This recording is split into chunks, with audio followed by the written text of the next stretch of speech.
मित्रों नमस्कार। मैं अजय झा अपने एक नए वीडियो के साथ आप लोग के सामने एक बार फिर से उपस्थित हूँ। आज मैं बात करूँगा सोशल मीडिया में फैल रहे एक दुष्प्रचार के बारे में। ऐसी खबरें फैल रही हैं कि पितृपक्ष में कोई नया काम नहीं करना चाहिए, मकान नहीं खरीदना चाहिए, सोने चांदी नहीं खरीदना चाहिए, नए वाहन नहीं खरीदना चाहिए, कोई भी रिस्क वाला काम इस समय नहीं करना चाहिए। इस तरीके की जो खबरें फैलाने वाले लोग हैं उनके बारे में यही कहा जा सकता है कि उन्हें न तो धर्मशास्त्र की जानकारी है न ज्योतिष शास्त्र की जानकारी। यह जो समय होता है वो पितरों के पृथ्वी पर आगमन का होता है। यहाँ इस समय वो आते हैं भाद्रपद की पूर्णिमा को, और दीपावली का जो दीप जलता है उसी दीप की रोशनी से वे अपने लोक को चले जाते हैं। जैसा कि कहीं कहीं आकाश दीप का विधान है, तो इससे उसकी पुष्टि होती है।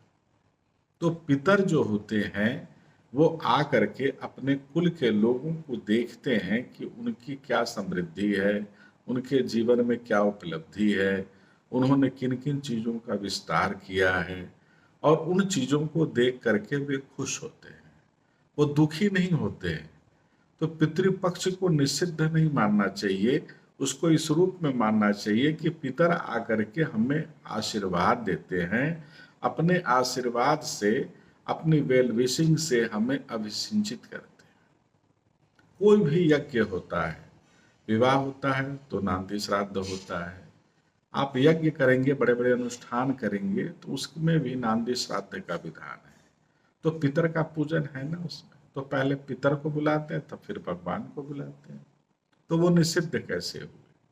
ये तार्किक बातें हैं और इसे समझना चाहिए। और पितृपक्ष को निषिद्ध न मानते हुए उसमें जो भी आपके कृत्य हैं उसको अनवरत करना चाहिए।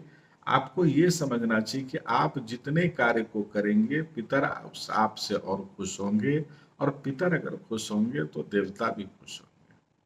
कहीं कहीं देखने में आता है लोग मंदिर में नहीं जाते, घरों में पूजा नहीं करते हैं। तो ये तो बड़ी दुर्भाग्यपूर्ण स्थिति है कि अगर पितृपक्ष आ रहा है, हमारे पितर आए हैं, तो देवता के मंदिर में अगर हम जाएंगे तो हो सकता है मेरे साथ मेरे जो पितर हैं वो भी जाए मंदिर में, उनको भी उस दर्शन का लाभ मिलेगा। तो उनको उस लाभ से हम वंचित क्यों कर रहे हैं?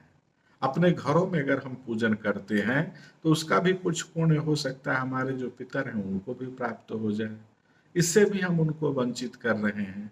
तो ये जो उल्टी वाली स्थिति बनी हुई है, उल्टी बात लोग जो कर रहे हैं, इसमें मेरा व्यक्तिगत विचार है जो मेरे अध्ययन में आया है, इन चीज़ों से थोड़ा परहेज करने की आवश्यकता है। और पितृपक्ष में अनवरत हम जिस कार्य को करते हैं उसे करते रहें। और पितरों के लिए तो प्रतिदिन आदमी को कुछ न कुछ करना चाहिए, पितृपक्ष तो विशेष समय होता है, इसमें पितरों के निमित्त और भी बहुत कुछ करना चाहिए जिससे कि उनका आशीर्वाद हमें प्राप्त हो। और पितर का आशीर्वाद मिलने के साथ ही साथ हमें देवता का भी आशीर्वाद मिलेगा।